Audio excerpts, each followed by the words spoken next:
Welcome to the Mrs. R Relevant Daily Draft Podcast, sponsored by the Draft Professors. Today, joined with Draft Professor Owen McCullough. Owen, it's good to see you. Jerry's not here. We are still going to plug away and get through some offensive linemen.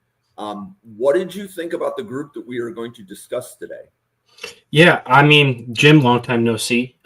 Didn't just go back to back with you on the podcast for an hour and a half just a couple minutes ago. But I liked this group. I think overall there's players that I'm high on, and we talked about that. I gave some hints of that in the podcast we just got done recording. Some players that I think I have like low grades on, but I really like elements of their game and would like. They're players that I graded low, but you're going to hear me say like I want this guy on my team in the 6th, 7th round if I can get him there. And there's gonna be guys that I think I'm consensus lower on in this group. There's a good mix of like ranges of dudes that I think that I'm gonna be able to get some different takey takes out there, like hot takes, and as well as just some good information about some players that maybe you don't really know a ton about, but after you hear when your team ends up taking them, you're like, okay, I can live with that description of a player, at least from a rookie right away. Yeah, and it's interesting because like this group was a group of players like we weren't planning on doing. I think this is like the 8th podcast. I think I only had 7 planned. So I had to like stretch and take a group of players and divide it into 2 podcasts. But actually in doing that, I think we've uncovered a lot of good players that are going to be day 3 players, but we need some time to talk about them. So yeah, these are the players that we're going to talk about today. Josh Braun from Kentucky, Keegan Truss from Missouri, Fabichi Nuewu from Oklahoma, Matt Golbin from Michigan State, Sam Hecht from Kansas State, Alex Harkey from Oregon, Fa'ali Fa'amo from Wake Forest, and Trevor Gooseby from Texas. So the first player we're going to talk about is Josh Braun. Do you have 6'6", 342? That is exactly what I got. I'm assuming you got that from PFF as well. I did, yes. Yeah, so that's where I'm going to be getting all my measurements from as well. So I do think that is where I'm going to get. If we're going to be same, it's going to be because of that. Okay, and what else did you have on Braun? So Braun, he played guard. Correct me if I'm wrong. I know you haven't listed here as tackle, and it's 6'6", 342. Yes. I copied the wrong slide. I did occupational hazard. Yeah, no worries. I was just saying because I read that, and that was kind of my first impression when I saw 6'6", 342, and I was like, okay, that's a big dude. We've seen those types of players coming out of Kentucky, especially at tackle. I forget the name of the dude. He was like an absolute monster, like 6'8", 350 from a few years ago. The Commanders took him. It didn't end up working out, but I think Braun is a guy that I'm going to be low on with his grade, but there are aspects of his game I really do like. He's just a mountain of a man. You see those measurables, and he lives up to that stature. And the way he plays the game both lives up to that billing and also kind of leaves you wanting more. So for me, his strengths come in pass protection, and especially when it comes to just being a brick wall in the middle, and that's what you kind of want from your guards. That's your most direct path from a pass rusher to the quarterback, is being a player or being up that middle and having a player that can be as big and imposing as Braun and can anchor down against power and has some legitimate, good technique when it comes to his hands and fighting, and as well as using his feet to kind of shuffle and move. And it's a good thing that he isn't a tackle, because I think if he was, we'd be saying a lot more that he works best within a phone booth, the way he plays that guard, where there are some plays where he's getting beat for pressures where you're getting some more athletic D tackles that can really go and attack the edge, and they're fanning out their rush lanes to give him space, and that's where he starts to struggle. But against a team that's going to have your typical one techs or a nose where you can help chip on it and double, you're going to be seeing him really stand up to the test when it comes to guys trying to work through him and eventually collapse that pocket. He's going to be able to hold that shell. So as a pass protector, I really did like him. What was kind of disappointing was you don't really expect him to be a move blocker in the running game, but you want from a guy that size to be able to move some bodies around, be a people mover. And there was a lot of plays where he just kind of left me wanting more from him in that area, where he can get some good blocks and square guys up and be able to clear out a lane or two on occasion. But for me, it was so much more inconsistent than a guy you want to be doing that at that size. So for the balance of being a good pass protector, just because you're just big, imposing in a wall, and being a not so run blocker, I didn't really love his overall game. That's why I came out a bit lower. He's in my around 6 or 7 range. But as a guy that you draft, store as like a backup guard, he's come in and be a pinch hitter, especially if like you can put him at starting at guard for an injury. And you come into that week knowing, okay, we're going to have to pass the ball a bit more. We're going to have to operate our offense a bit differently to kind of mask his weaknesses. But he is a dude that I can see sticking as a depth offensive lineman in the NFL, and especially for teams that are going to really value some of that more clean pocket, maybe a more pocket passer type quarterback. You don't want that pocket to be collapsed up the middle. You're okay with them stepping up. He'll be a guy that you'll have more value in than, say, some other teams that require some more moving pockets, mobile linemen, especially in that interior 3. Yep. So out of all the players that we're talking about today, is Braun the lowest for you? He is, yes. It's not by much. He's actually right there with one other player we will talk about today, which is probably going to be the surprise of the podcast for that player, just based off of what I've seen other people talk about. But for right now, he is the lowest graded one of this group. Okay. So the next player, Keegan Truss from Missouri. And now I have to clarify, is he a guard or a tackle? And I forgot to update that screen too. So he plays tackle at Missouri, and I ended up grading him out as let me just double check before I say anything. I don't know. Oh, I graded him out as a tackle, and he does have some height and size that I can definitely see, and I've seen. I was debating which way I was going to grade him initially when I was watching his film, because 6'4", 316 definitely seems like a guy that maybe if he doesn't work out at tackle, he has those measurables and the kind of lack of size or lack of length to move into guard. And that is present in his game with his lack of length, and especially in some reps. And I do think that could be a potential move in the future. He just hasn't really done that at the college level. But speaking of the college level, he is the rare 7-year senior. He played in 2019, and then 2020 was a wash year, and then 2021 he was playing since 2019. He's my age. We are the same age, and he's just about to graduate up to the NFL level.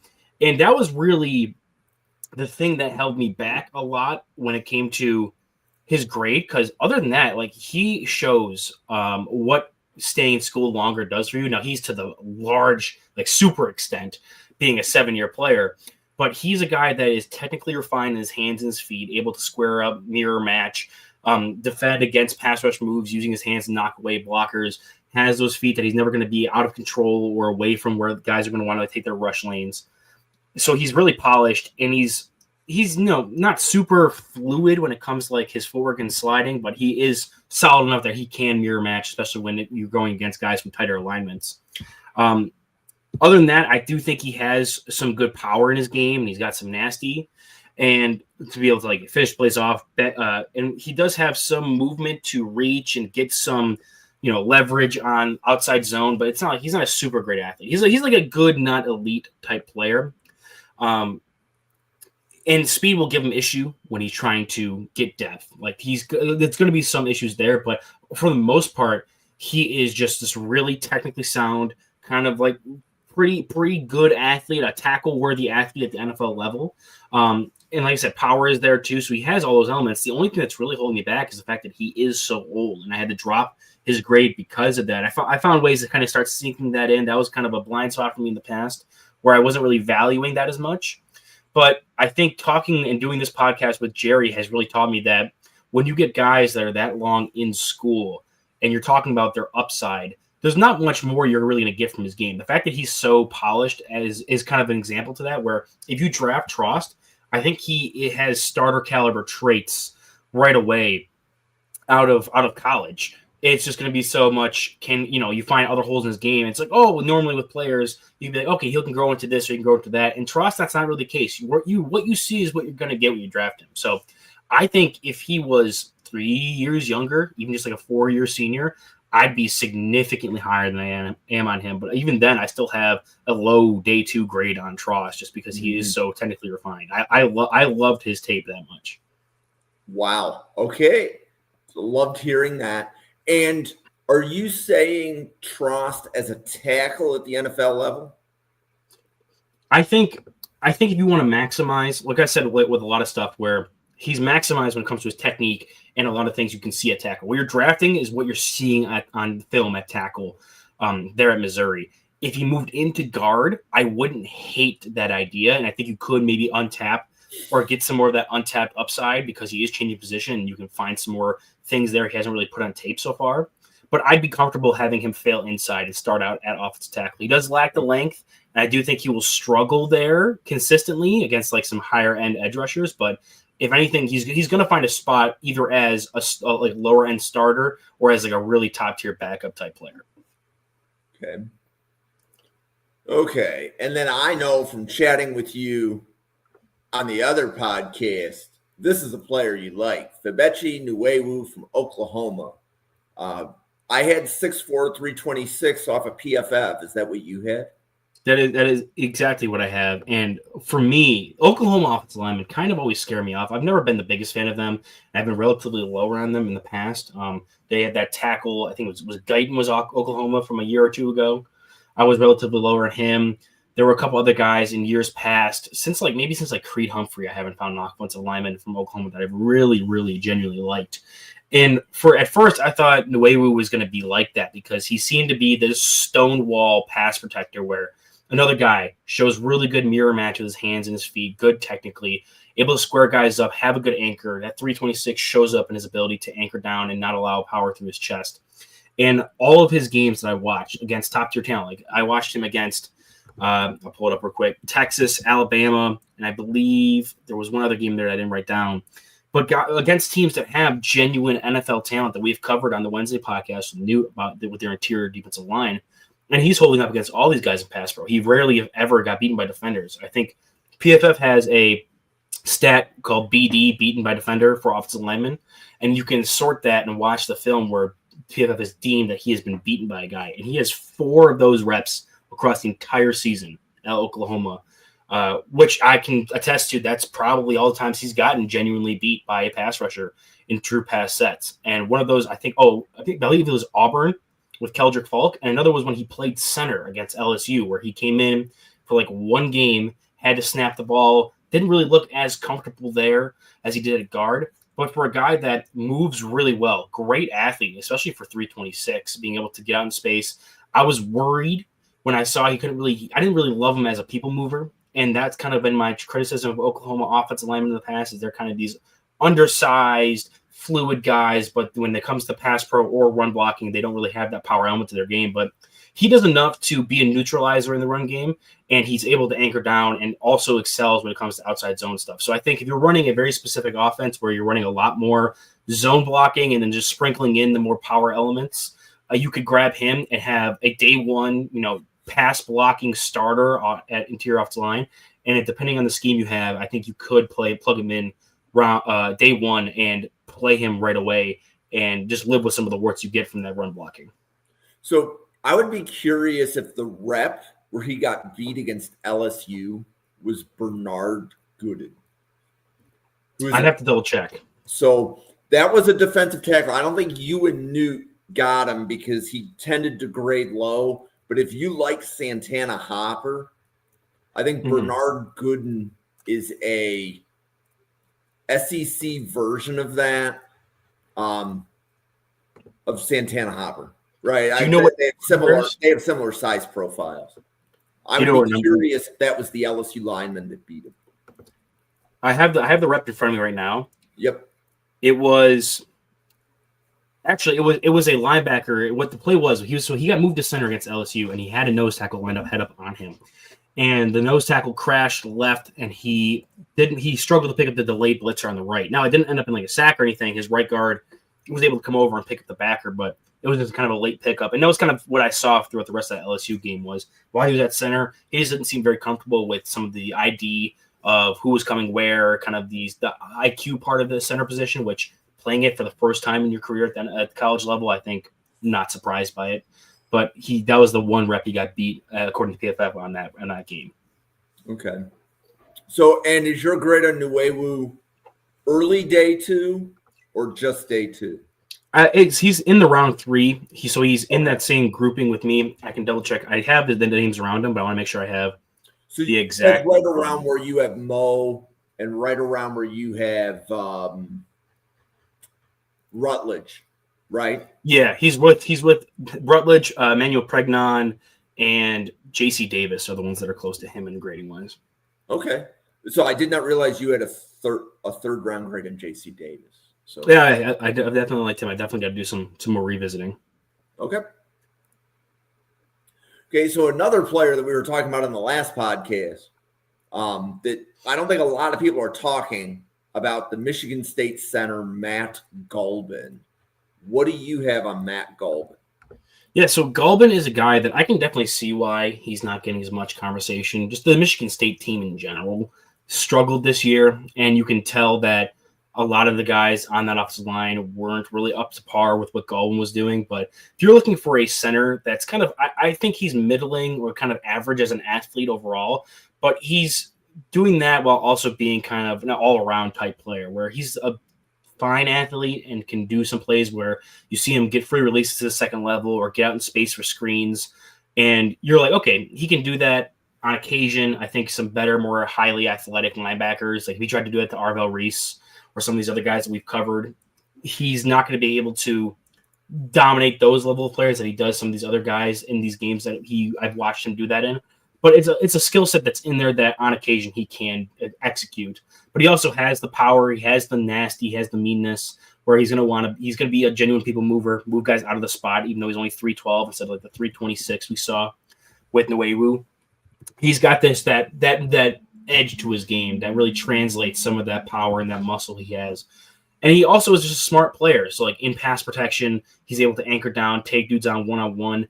I would like to see him be a bit more consistent with his hand positioning and not being able to get his hands knocked off, which is going to be a theme with another center prospect we'll talk about in a second. But I think he's a bit better when it comes to keeping his feet underneath him and with him and anchoring down once that does happen. He's just a bigger bodied guy that knows how to use that, has that ability to throw it around and leverage that in the run game, and has some sneaky athletic traits to his game where he's kind of just this all-encompassing all-around player, but is going to lack a lot of upside. Kind of another guy who is going to be a high-end backup, lower-end starter. It's just not in as important of a position as compared to like tackle, and we talked about with Trust earlier. Okay, so I'm assuming your grade on him is like round 5, 6, 7. Yeah, I think around that area would be where the sweet spot would be for him. Okay. Next player who, if I understand correctly from the last podcast, you're significantly higher on than Gulbin. What do you have on Sam Hecht? Yeah, so Sam Hecht, he's going to be more towards straddling that line of like early day 3. If a team is running the scheme that Hecht is going to match into as a 300-pound flat center, you can kind of guess where we're going to be going with this. But if you run that specific scheme and like these kind of players that still, despite not having size, are gritty and will dig it out and do the things right and execute properly, you're going to see him maybe get floated in for a team in a late day 2 if they really like that and they really need a pivot position. But pure grade wise, I have him in the early day 3, solidly round 4. For me, Hecht is a player that great athlete, and you'll see a lot when it comes to interior offensive linemen. Why I have Hecht graded higher than Gulbin is because when you're going to be, especially at center and at guard, to a lesser extent, but still more so than most other positions, you need to be able to get out of your stance and have explosiveness to your game. Because not only are you the ones that are going to be having to come downhill and clear out lanes and move these big monsters in the middle out of the way, and the best way to do that is by being the first to initiate contact and drive your feet through that point of attack. But also, when you're facing against these quicker, smaller, agile 3-techs, you need to be able to explode off of your base and react to change of direction a lot better. So when it comes to centers especially, I value athleticism a lot more than some of the other positions. So that's where the discrepancy between Gulbin and Hecht are, because I do think he's in the same boat with Gulbin as being very smart player, aggressive, able to carry. I think he excels his best when he's taking on double team blocks and helping out along his offensive line when in pass protection, especially when he's going like one-on-one with a nose tackle. His game against Big Citrus, you can definitely see this a lot in week 0, where he was struggling a bit one-on-one blocking in pass pro against a guy like that, where he knows how to use his hands, able to swipe away his hands, and his base will go with it a bit because he just doesn't have as much weight in that anchor. But when he's asked to just be that helper dude or help with double teams, or pick up a blitzing linebacker who's on the smaller side, he can definitely compensate for that. Great reach blocker, great zone blocker. When you're asking for a guy to take over for blocks, when your guard is trying to climb to the second level and you need him to take over and reach and maintain that leverage to the outside zone, Hecht is your guy there. So great athlete, good explosiveness out of his stance, smart, intelligent, knows where to be when to block, which is very important, especially for the center position, and is a guy that, despite not having the greatest power anchor, will still make up for it with some of that feistiness and ability to scrap in the middle there. So that's why I like him more than Gulbin. I wouldn't say it's significantly so, but definitely if I had my tiers, he's definitely a tier up from him. Just because I do think I value those specific traits he brings to the table a bit more than maybe the more all-roundedness that Gulbin brings. Awesome. Love hearing that on Sam Hecht. And if my understanding is correct, I believe Hecht has accepted a Senior Bowl invite. That should be exciting. I'm excited to see that there. He does. The reason why I don't have him like solidly in day 2, despite him having those traits, is because he's clearly and obviously just a center that can only work in specific schemes. I don't think you're going to ask him to be in a power block scheme. Whereas Gulbin, I could see moving to guard. I could see him working, as kind of maybe not a high tier starter in some schemes over the others, but working as kind of like a scheme transcendent player because he has more of that base in his game. Whereas Hecht is more specialized, more specific, but higher upside and just a better overall athlete. Okay. So now we're flipping to the tackles of the day. So the first is Alex Harkey. He plays tackle for Oregon. I've heard some people say he should move inside, but I'm curious what your scouting report says. Yeah, I could see that. He hasn't played a ton at guard. He's been mostly a tackle. He was a JUCO guy, ended up going to Colorado. I don't remember. I think it might have been when Coach Prime first took over and that like mass wave of transfers came in. He went to Colorado and then ended up transferring out after one season there to North Texas, played 2 seasons there before transfer to Oregon now for his first season there and only season he's going to get there because now he is a fifth-year senior, so he's out of eligibility. I think he played consistently right tackle at all those spots, so he's not even really scheme or side versatile with his experiences there. But he's decent. I do think he is a good player when it comes to just all-roundness. His experience shows up in his technique, similar to what we talked about with Trost, but he isn't elite in any one category. Like I feel like Trost was a high-level technician with some good athleticism and good power. Had that, not only was he showing that refinement in his technique, but he also had some athletic and power upside. Where Harkey, I wouldn't really call him high upside in any of those categories. He's kind of a middling athlete. He flashes good movement, but in short bursts and laterally reaching, he doesn't really pop off the screen as much. It's going to be where you go play by play, and you're like, okay, he held his own there. And there will be plays where it's like, okay, if there was a better athlete at that position in that rep, they would have been able to take over that block more successfully. And that's where those plays kind of pop up where you're like, okay, he's not as consistently there with his athleticism. He has size and he's 6'6", but he plays with like a lack of length, where I think maybe that's where you're hearing a lot of the talk about him transitioning to guard is despite being that size, and I don't know what his official measurements are, but he just plays with a lack of length in his pass protection and allowing guys into his chest and being long-armed and not being able to really get hands-on quickly enough or fast enough or at length and keeping guys outside of his frame. So that's where I think maybe I would lean towards putting him at the guard, despite the fact he hasn't really played it as much. When he does get his hands on you, though, he is good at generating some movement. Not elite or anything, isn't like a dominant people mover, but definitely has some power to his game. His best trait is just the fact that he is so experienced. He has a high IQ, some decent technique, and he knows how to just put his body in weight of position to angle off guys, whether it's in pass or in run games, where even though he's not going to make this dominant block or be able to hold it for long, he's going to be a guy that's going to be an obstacle for you to get to the guy with the ball, which, I mean, in the end of the day, is the job of those offensive linemen. It's just going to be how consistently dominant can he be in those reps and how consistent does that work, especially against higher level competition once you get to the NFL. So I think he's a smart backup tackle prospect. Maybe if you really need like a spot starter down the road and you find like as your like swing tackle, I think is where his upside is going to be. Guard, I could see it, but at the same time, I think that's where I'd be the most comfortable with him as just like your primary three OT. Yeah. So 2 questions on Harkey. So he is the fourth Oregon offensive lineman we've covered. I assume he is the lowest graded of the four for you. Yes, he is between. So just to remind everybody, he's nowhere in the. He's not in the stratosphere of world. Right, and then Lulu and I like him definitely significantly more. Yep. And then I forget who was Pregnon from the transfer. Yeah, again, another guy that Pregnon's a bit closer to Harkey, but I do think he has more starter upside than a guy like Harkey does. Okay. And then the second question.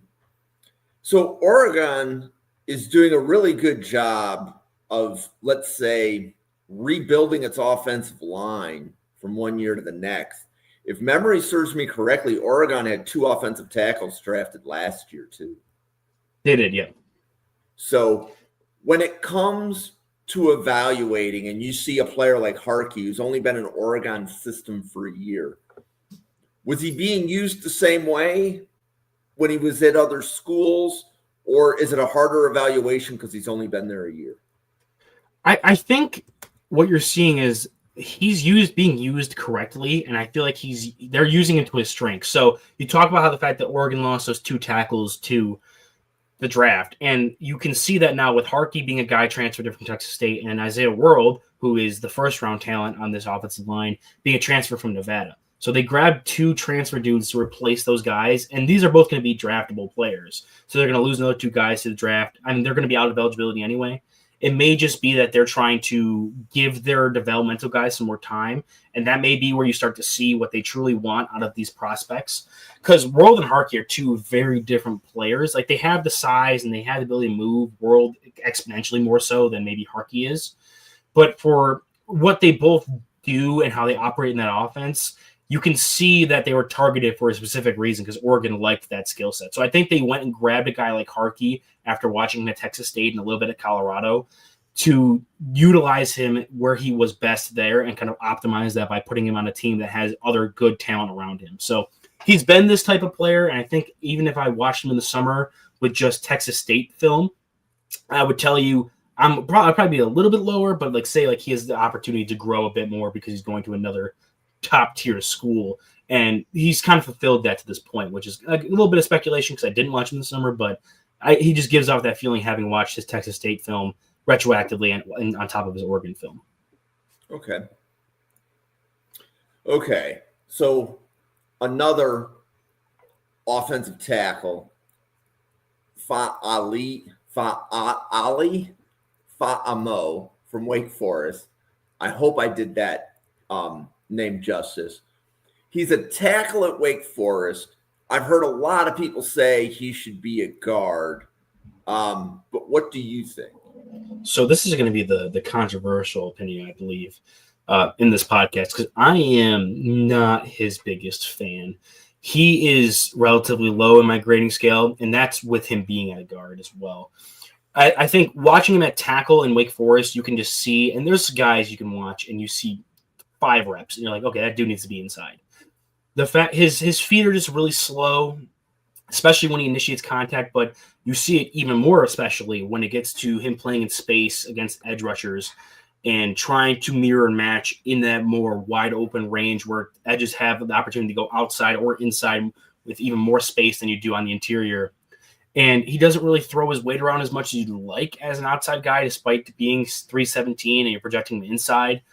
So that's why I'm also kind of relatively lower when projecting him inside, because I do think that'll clean up his footwork a lot, where he'll be able to not have to deal with as much space, work in a phone booth, absorb contact, make guys have to go through his chest, which he does have a decent anchor, as opposed to work around him and utilize his technique and ability to move to block them.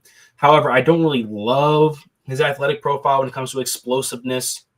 Like I said, his power, and it comes a lot from the fact that I said, like, his footwork is slow, even when initiating contact. When coming downhill on a down block, if you're not the strongest dude, if you're not Jonas Savnaia from last year, where you can just throw dudes around with your hands, you need to be able to drive your feet through contact. That's where guys like Austin Barber are able to make up for their lack of natural play strength, is by having quick, smart, trained feet. And he just doesn't have that right away, or at least initially coming out, despite being a 5-year starter playing at Washington State. So kicking him inside, I do think limits his negatives, going from maybe a player that I probably wouldn't even try to attempt to play a tackle in the NFL to a guy that I'm drafting. Maybe I can work some stuff out because he has experience as a starter.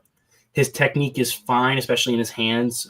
Again, something from a guy who's more experienced. You can draw some of that out. And moving inside allows you to operate with more of a window, thinking he has a higher upside. But for me, a lot of the stuff with his athleticism, with his natural power, with some of the technique that hasn't developed despite being now in his fifth year as a player in college, it kind of gives me reserves as to whether or not I would want to take a swing on him. He's one of the only guys here that, even though I have guys graded lower than him from this group, like specifically Braun, they don't. I would rather take a swing on Braun as an interior offensive lineman than maybe Fa'amo. I would.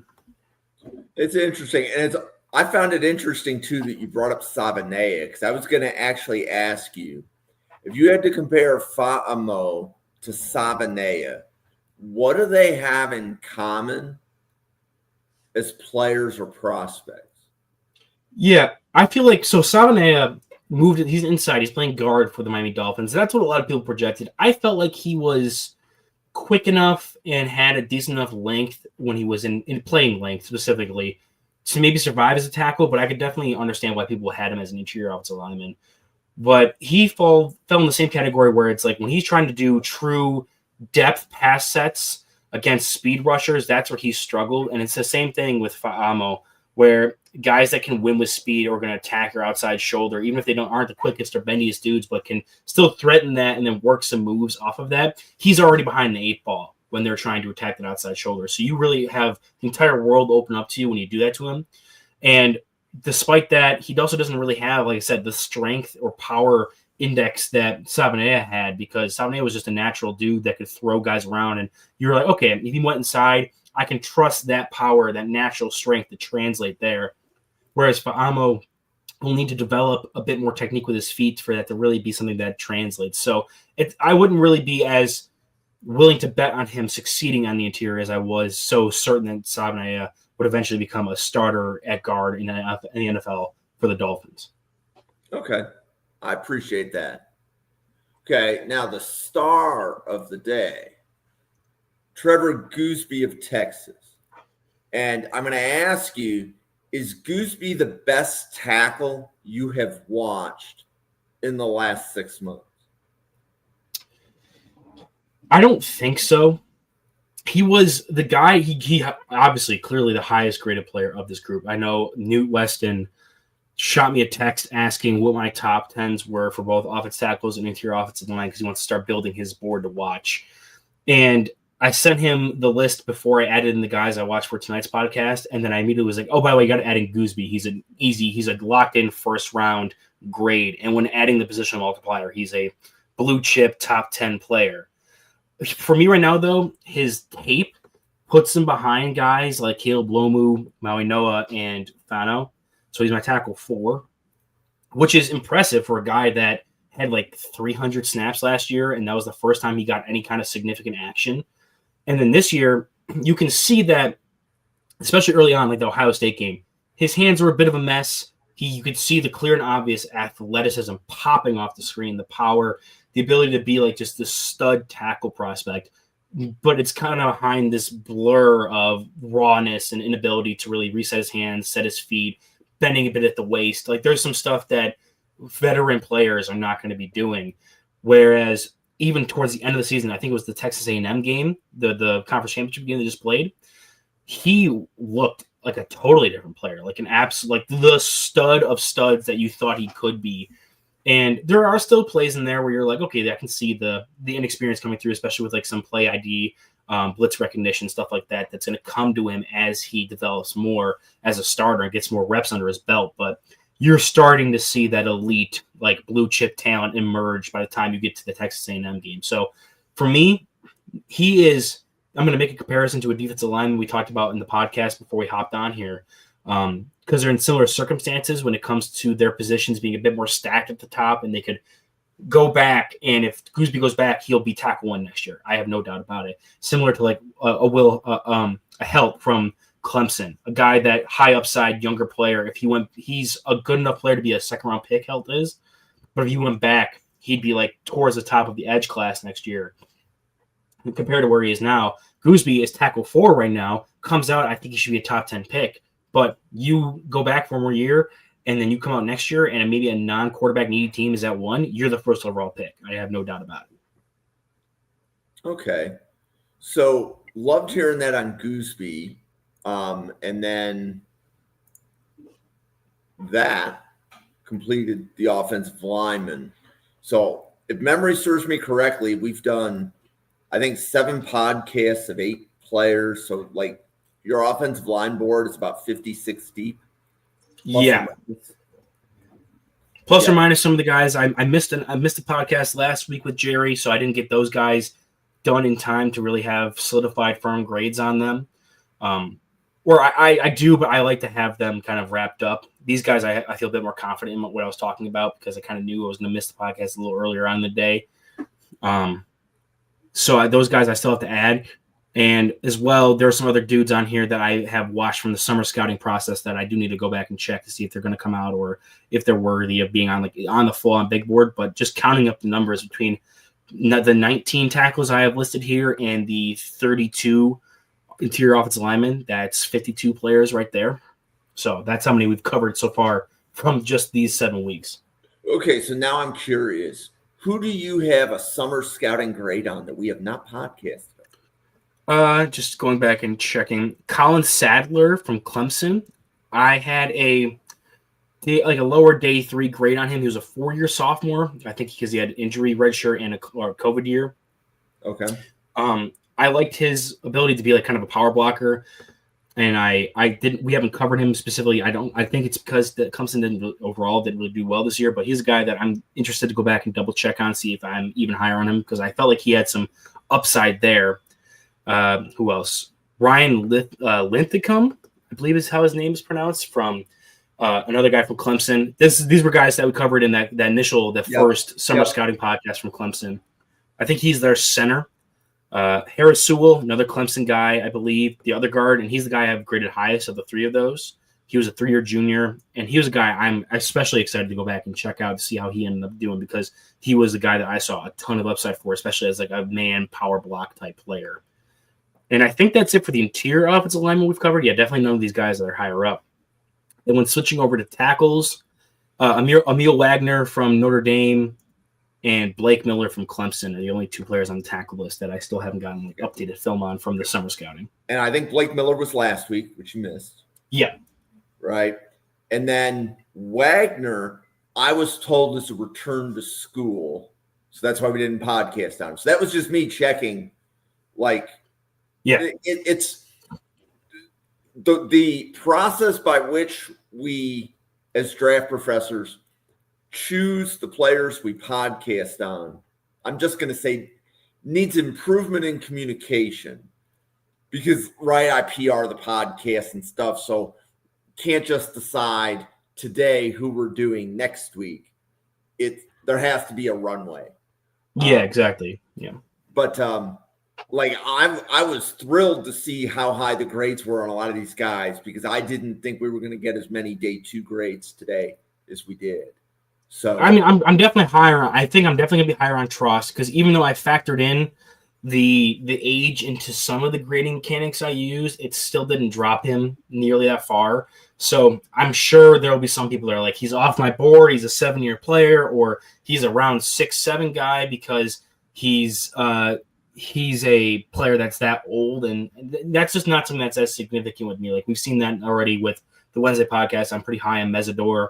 Last year, I was high on the D tackle from Toledo that I'm blanking on the name right now. Darius Alexander. Yeah. Like he was a guy who was like a 6-year player and that I was like, I don't care. I have him with the first round grade because he's a stud on tape. So a lot of these guys, especially when now adding in the position multiplier, they're even higher after that. But the fact that they are just good on tape, I'm willing to bet on that translating more so than worried about what's the second contract going to look like or how much can I really pull out of them at that point. So that's why I'm higher on Trost. And I think the other guy you said I was relatively high on was Hecht, I think. Well, and ultimately, I mean, the last podcast had plenty of people that were high on Hecht. I don't think you're on an island with any of your grades here.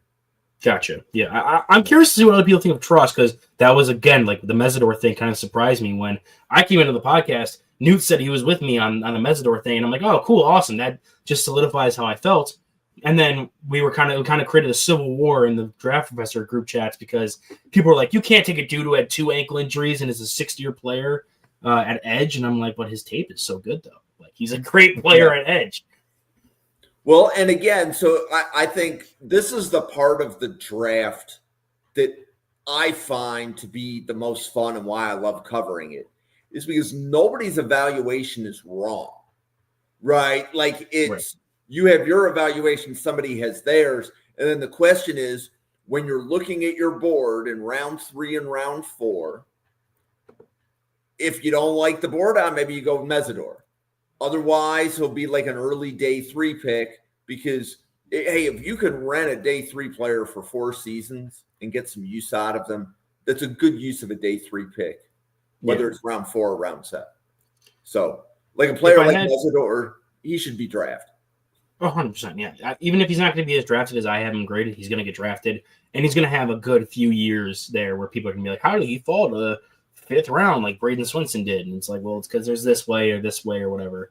But yeah, the evaluation is still the same. It's just how you evaluate some of the off-field or other things in that evaluation where you kind of land with where your grade is. If I had to quickly shout out, because I know Jerry's here, I'll have him here in spirit, that if I had to pick out a player from this group that he absolutely would love, I'm torn between the 2 centers, because Hecht, I think, has that mentality and has that technician ability that I think Jerry would really like, but he is on the undersized, and I know he didn't really love. He liked Brailsford. He didn't really love Lou, but I do think maybe he'd be a big Gulbin guy just from his ability. He loved the Oregon center. He loves some of those guys that can really go out there and just be like that glue dude in the center position, the pivot, and also throw his body around and be a kind of a brawler. So I do think Jerry would, like, if I had to guess, Gulbin would be his dude from this group. Yep. So we should have Jerry back on next week to do an offensive line big board with you. Yep. So we'll cover, how you have the tackles ranked and how you have the guards ranked and the centers ranked. But why don't you tell everybody about the weekly huddle and all of the other things that you do? Yeah, I promised a plug at the end of this one without having to waste time on the plug at the end of the last one, because I knew I'd be right back. So, yes, so I'm at Twitter at The Weekly Huddle. You can find, sports takes, my discussions around prospects. I'm opening the Gabe Akis fan club over on the Twitter over there. I might make that my new handle is Gabe Akis fan club, because we love him. And if the Buffalo Bills took him in the 2nd round, I think I'd go do backflips in the snow if there was even snow on the ground in April. But you can catch me there, and also over on YouTube, where now that my semester is ending, I'm going to have a lot more free time to discuss things. I think we're going to make a video coming up either on Thursday or tomorrow. I'll record it early in the morning, where I'm just going to discuss the Buffalo Bills and where I think they should attack with the draft versus the free agency and how that kind of plays into team building. They're a good example of looking at a team and seeing where they have lack of talent on both sides of the ball, but one is because the talent hasn't panned out, and others because they're regressing because of age. And which way do you attack that with the draft? Which way do you attack that with free agency? And kind of how do you balance that? So I think that's the topic of my next video I'm going to make, and try to get back to pushing out some more video content on top of the live streams we're doing twice a week here over the Draft Professor.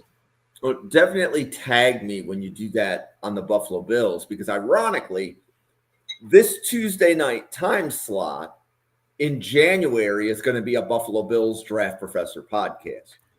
There are enough Buffalo Bills people within Draft Professors between Owen, Randall, myself, Jerry Ostrowski, and we can get several guests to come on, that we're just going to have our own podcast.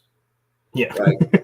So, and among the things that I wanted to get into is exactly what you're discussing, right? It's not just, what's everybody's linebacker board or what's everybody's edge board, but how do you construct a roster when you're making the playoffs, but you also need to prevent the regression of your older players? Right, exactly. That's the theme of my offseason. You can also, I'm going to maybe think about doing something a bit more spicy where I go through the season's almost over, and this is definitely going to be one for when the season ends, but I did a full-on predicted every game heading into last season to be able to do some mock drafts in the early fall and late summer. And I had a lot of people in the comment section of that video flamed me a bit for some of my decisions, and especially shout out the guy that was yelling at me because I had the Cardinals going 8-9 again for the second year in a row, even though they got significantly better according to him. But he was right; they didn't go 8-9 this year. They're currently 3-10. So shout out that guy. Well, hey, so if we want to roast people's takes, I had the Titans making the playoffs this year on my initial simulator draft order. That didn't last long. I had the Colts winning the division, and that looked like a genius play until all this happened. I will say, when I saw how good the Colts were doing, I was hearing your voice echo in my head. True. Because it was the truth. They had a great running game, good defense, and all of a sudden it just falls off because Daniel Jones breaks one of his legs and then pops his Achilles in the other one. Jonathan Taylor has a disappearing act. I don't know what happened there. Now we have Phillip Rivers. Maybe he'll save our season. Yeah. So I want to take a moment and, first of all, thank Owen. We just went through 10 or 11 weeks of podcasting on positions. And granted, I mean, Owen, you've been podcasting pretty much since the last draft cycle ended. Yeah. So I want to give my sincere appreciation to you for podcasting twice a week while you are also working full-time, while you are also working on a master's degree. So, and you are the assistant, or you are the defensive coordinator for a local high school in Buffalo. So I'm appreciative for the effort that you have put in up to this point. And I look forward to seeing you on Tuesdays and or Wednesdays, even after we're finished here with the scouting reports and going into the January through April draft cycle. So I just want to give my thank you for that. And if you're watching this podcast and you're a fan, best thank you can give is go to the Draft Professor Simulator, do a mock draft, and tag me in it on Twitter. You can tag me at NFL Draft Fanatic. No, I am Fanatic. So do a mock, post it to Twitter, tag me in it, and let's talk about it. That's what we're here for. We love engaging with our followers. So if you're enjoying the podcast, see if you enjoy the simulator the same amount. So for Owen, myself, for Jerry Ostrowski in absentia, for the 110 people at the Draft Professor, thank you so much for watching. We'll see you on a podcast again tomorrow.